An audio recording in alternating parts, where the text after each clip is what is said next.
Vamos falar da crise convulsiva? Você Voltamos descreve à uma crise. crise. A gente precisa de falar de crise convulsiva porque as pessoas são estigmatizadas. Quando tem crise. Crise focal, talvez não. Muito mas crise menos. convulsiva foi estigmatizada principalmente pela igreja, o demônio, no corpo, aquela história toda que, graças à medicina, a gente percebeu que é uma doença. Descreve a crise convulsiva aí pra gente. Eu acho que é muito importante a gente falar desse estigma que você está dizendo, porque isso no passado era muito forte, né? As pessoas não falavam que elas tinham crises, não falavam que elas tinham epilepsia.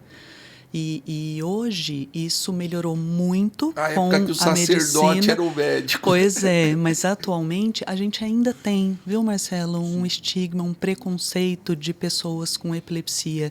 E é claro que a gente falar sobre isso diminui esse preconceito. O conhecimento leva à diminuição desse preconceito. Porque a crise convulsiva, como a gente falou, é um sintoma clínico de uma descarga que acontece no cérebro. Então, não é algo que você pegue quando você vê uma pessoa tendo uma convulsão, não é algo que, se você for lá ajudar, você vai ter crise também, porque o seu cérebro não está predisposto a isso. Ou seja, não pega. Não pega. A baba Crise não pega. com baba não pega, mas não vai colocar a boca na mão da pessoa, tá? Então, vamos lá, por partes. Não, então, a mão na boca da pessoa. A mão da boca da pessoa, desculpa. Não vai tirar a língua para fora, pelo amor de Então, Deus. primeiro, o que você vai ver quando tiver uma crise convulsiva? Primeiro, a pessoa para, ela dá um grito, ela vai caindo, ela fica rígida, estica o braço, estica a cabeça, ela fica com os olhos abertos e ela começa a chacoalhar os braços e as pernas.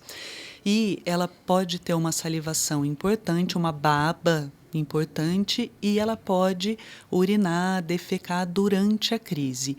E o que a gente pode fazer para ajudar essa pessoa neste momento? Então, primeiro é não entrar em pânico, porque se a gente entra em pânico, a gente não consegue ajudar. Tá? Então, a gente tem que tentar evitar que essa pessoa se machuque. Então, coloque ela deitada num lugar, tira os objetos de perto da pessoa para ela não se machucar, porque ela vai se bater. Não adianta tentar segurar braço e perna, porque não vai resolver. E aí você evita que a pessoa se bata e se machuque. Proteja a cabeça da pessoa e vire a cabeça para o lado, porque como tem essa baba abundante, a pessoa pode afogar com a própria baba. Vira de lado, né? Isso, ela não afoga com a língua, tá? Então não precisa tirar a língua da boca da Mesmo pessoa. porque se você tentar, você vai levar uma mordida. Você vai perder o dedo. Vai perder o dedo, porque é muito forte. Sim, é uma contração muscular que a pessoa não tem domínio sobre aquilo. É muito forte. Então, não põe a mão na boca, não enfia pano na boca, só vira a cabeça de lado e espera a crise passar. Uma crise convulsiva, ela dura em média de 1 a 2 minutos. Tá? Então, 90% das crises vão durar 1 a 2 minutos e vão acabar. O paciente vai ficar daquele jeito que a gente falou, mole, cansado, em 10 minutos ele vai voltando até ele conseguir retomar a consciência. Se em 5 minutos não voltou, aí tem que chamar o SAMU, o médico, um serviço médico para levar esse paciente para o hospital rapidamente. Em outras palavras, quando acontecer com algum paciente, com alguma pessoa do seu lado, olhe para o relógio, né, para olhar que horas são, né, para ter uma ideia do tempo, de quanto tempo a pessoa está convulsionando. Porque olhar para o relógio é importante. Na maioria das vezes, as pessoas esquecem de olhar o relógio, né? Quando chega no médico e o médico pergunta que horas começou, há quantos minutos está tendo crise epiléptica, as pessoas não sabem responder. Isso dificulta o médico, porque a definição de crises reentrantes, né, e a definição de estado de mal epiléptico... Exatamente, vamos falar um pouquinho. Depende do tempo, né? Um dos critérios é o tempo, né? Então, primeira coisa, olhar o relógio, né? Proteja a cabeça, não coloque a mão dentro da boca, isso é muito importante. Eu já vi pessoas com lesões importantes nos dedos, porque tentou tirar a língua da pessoa, achando que a pessoa fosse se afogar, fosse não conseguisse respirar por causa da língua. Né? Então, não coloque o dedo dentro da boca, né? Vire a pessoa de lado, como a Thaisa falou, para a saliva escorrer para fora e para a saliva não acumular dentro da boca, para a pessoa não respirar a própria saliva. Né? E deve passar. Vamos falar um pouquinho, então, antes de entrar aqui em convulsão febril, antes de entrar nas causas. Estado de mal epilético, né? Que é uma coisa perigosa. Sim, muito grave. É uma emergência. O que é estado de mal epilético? Estado de mal epilético é a situação mais grave em epilepsia, né? Estado de mal epilético é uma crise epilética prolongada.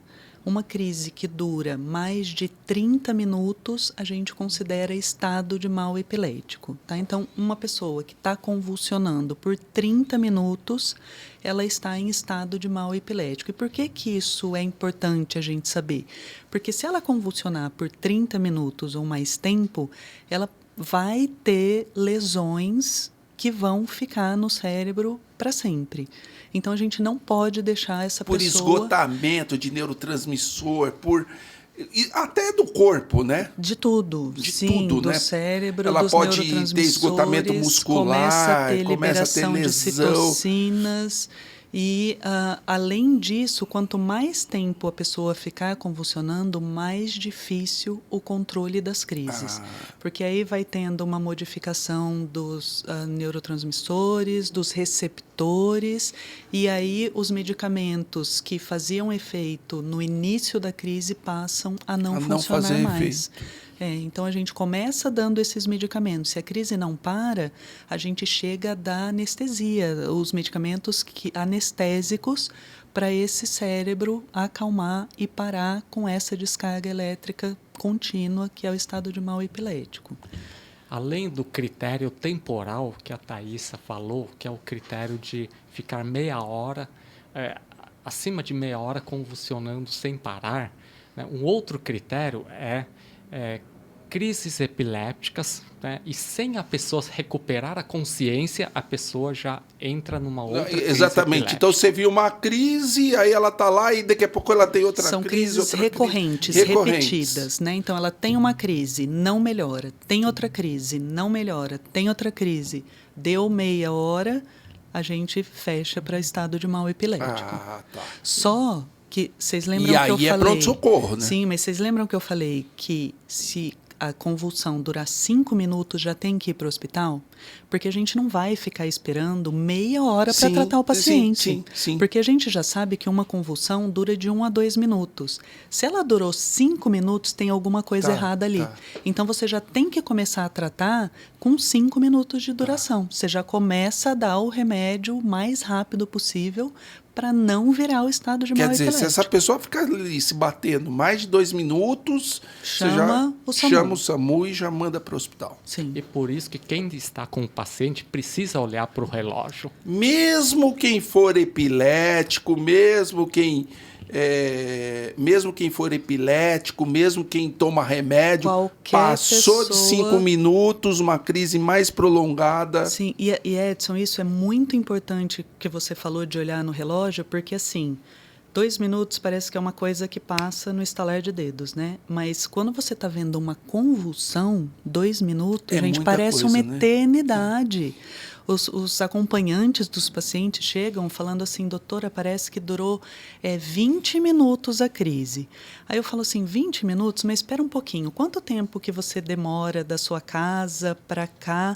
E quando eles vão falar da crise, quando chegou no carro já tinha acabado a crise. Quer dizer, você tem uma distorção temporal de tão horrível que é muito feio de você ver. Então, você acha que aquilo durou muito mais. Então, essa dica do Edson, olha no relógio, faz toda a diferença, né? Porque aí você tem o tempo real do quanto durou aquela crise. Então, amarrando aqui, pode falar? Crises prolongadas, é importante a população detectar crises prolongadas, Porque crise prolongada dá risco de vida para o paciente, ou risco de vida ou risco de sequela.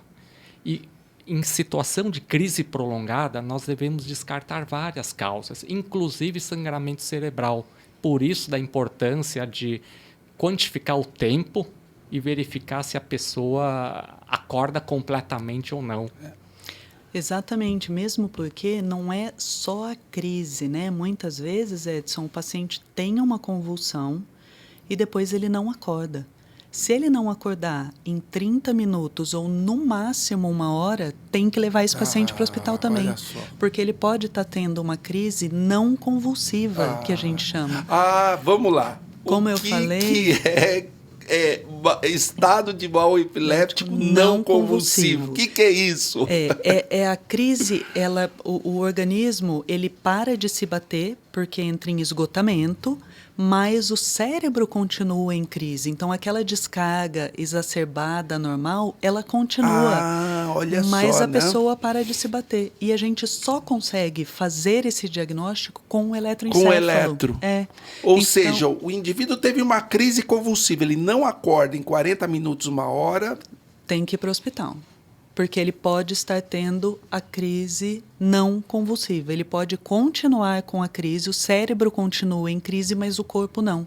E também tem que ser tratado rapidamente esse tipo de crise, porque o cérebro ainda está em crise. E aí pode levar a lesões cerebrais importantes. A gente vê isso muito em UTI, né? Com certeza. Inclusive, a gente tem...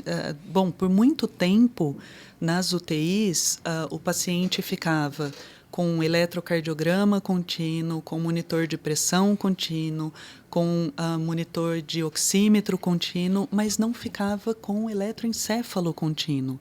E de uns 10, 15 anos para cá, vem crescendo essa ideia de que também há a necessidade de uma monitoração cerebral em pacientes graves de UTI, por essa causa que a gente está falando. Porque o cérebro pode ficar disparando e o cara pode ter às vezes uma manifestação motora muito discreta, por exemplo, né? Ficar com o olho virado para um lado, batendo um pouquinho para um lado, ou contraindo o rosto um pouquinho, ou o canto da boca, ou um movimento muito discreto da mão, ou seja, coisas que numa UTI não chama muita atenção.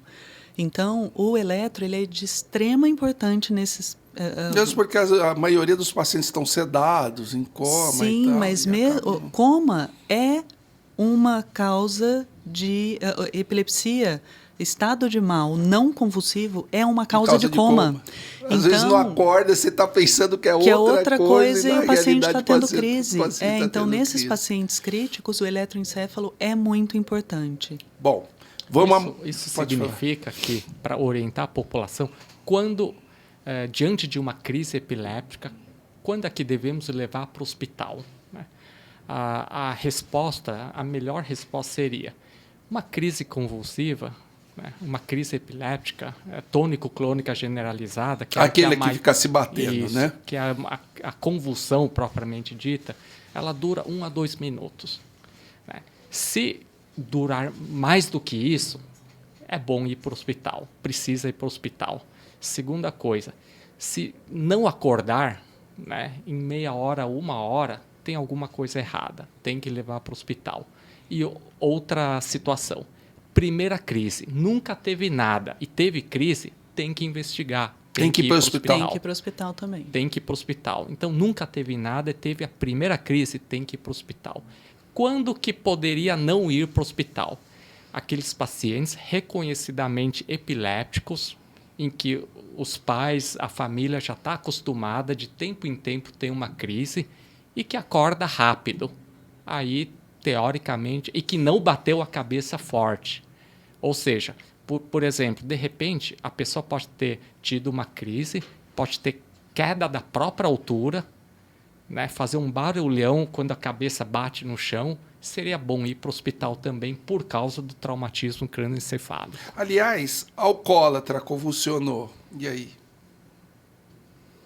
Aí vai depender, porque assim, muitos pacientes etilistas, alcoólatras, eles têm epilepsia também. problema é que ele é um batedor crônico de cabeça. Então, na dúvida, leva. Alcoólatra é bom levar para o hospital. E uma outra coisa que o Edson falou, paciente que já tem crise e de vez em quando apresenta uma outra, geralmente esses pacientes a gente orienta a andar com alguma coisa que fale que ele tem epilepsia. Então, eu tenho paciente que tem pulseira dizendo que ele tem epilepsia ou uma corrente. Então, quando o paciente teve a crise, procura no braço, no pescoço, depois que a crise já passou, se tem alguma coisa mostrando que ele tem crise. Quando ele voltou à consciência, pergunta para ele se ele tiver em condições de responder para tomar essa decisão de levá-lo para o hospital ou não. E o acompanhante não pode abandonar a pessoa. Por que eu digo isso?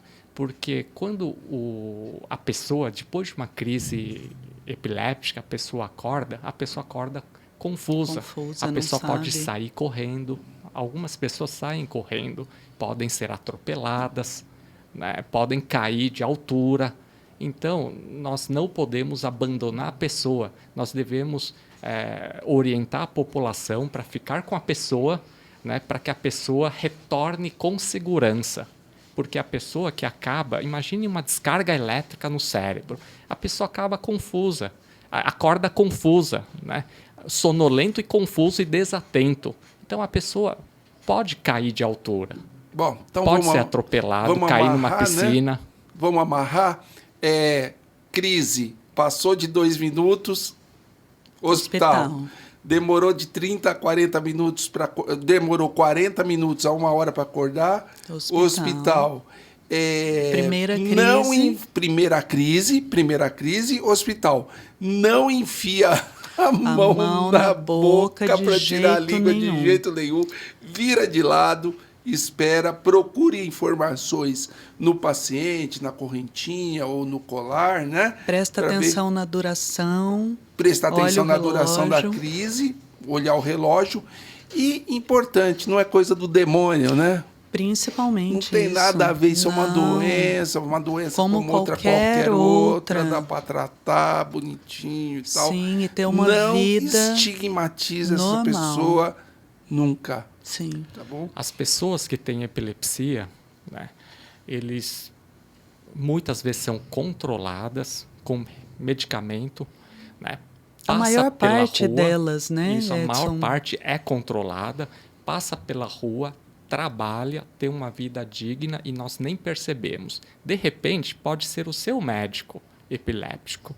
Então, aliás, todos nós conhecemos médicos epilépticos, sim. Né? Inclusive com epilepsia refratária, operada e que estão super bem. Ou seja, nós não podemos ter preconceito em relação aos epilépticos, porque os epilépticos eles podem se tratar, eles depois levam uma vida normal, passam na nossa frente e nós nem percebemos e nunca vamos perceber. E qualquer um pode ter epilepsia, nós vamos ver aí para